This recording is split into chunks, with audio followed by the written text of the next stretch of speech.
প্রস্তাবিত বাজেটে বিশেষ গুরুত্ব দেওয়া হয়েছে কৃষি আর জলবায়ু পরিবর্তনের প্রভাব মোকাবিলায়। কৃষকদের জন্য স্মার্ট ফার্মার কার্ড চালুর কথা বলা হয়েছে। তবে প্রশ্ন হচ্ছে, এসব উদ্যোগ কি সত্যি বদলাবে বরিশালের নদী ভাঙন আর জলবায়ু ঝুঁকিতে থাকা মানুষের জীবন? কালার এক্সপার্ট ডার্ক স্যাপ এবং মাইল্ড অন হ্যান্ডস টেকনোলজি সমৃদ্ধ অরিক্স অ্যাডভান্স ডিটারজেন্ট পাউডার আপনার লন্ড্রি এক্সপার্ট।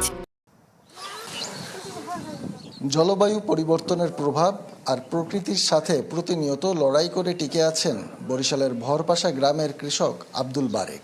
বাজেট আসে, বাজেট যায়, কিন্তু বদলায় না তার মতো অনেক কৃষকের ভাগ্য।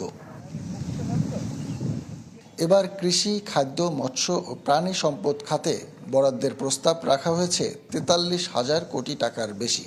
সরকারের প্রত্যাশা, স্মার্ট ফার্মার কার্ড চালুর মাধ্যমে কৃষি সেবা আরও সহজ ও ডিজিটাল হবে।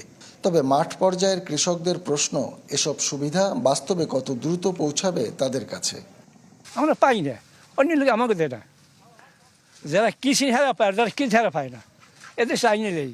ওই অফিস পর্যন্তই সার, ওই 2 কেজি সার হ্যাঁ আমাকে দেয় না। এখন ব্যবহার তো কিনা ওই সার যদি পাইতাম কিছুটা সুবিধা হইতে হাজার পাইনি। একই এলাকার ৮৫ বছর বয়সী আব্দুর রাজ্জাক জীবনের বড় একটি অংশ কেটে গেল ভাঙনের সাথে লড়াই করে।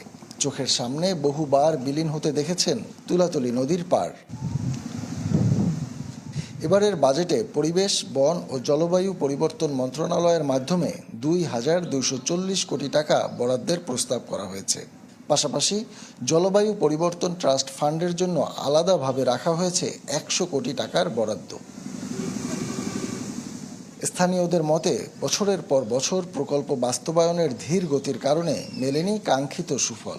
এবার ঘুষবে কি সেই দুঃখ?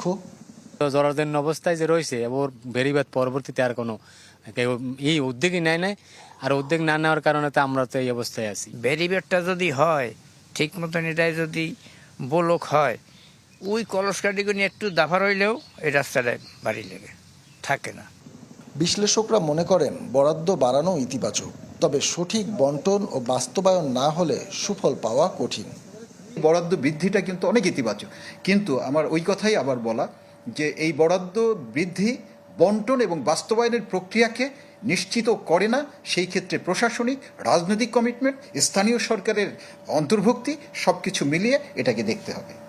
বরাদ্দ ও পরিকল্পনা কাগজে কলমে বাড়লেও জলবায়ু ও কৃষি খাতে ঘোষিত এসব উদ্যোগ বাস্তবে কতটা প্রভাব ফেলবে সে প্রশ্ন থেকেই যায়। কাউসার হোসেন রানা, চ্যানেল 24, বরিশাল।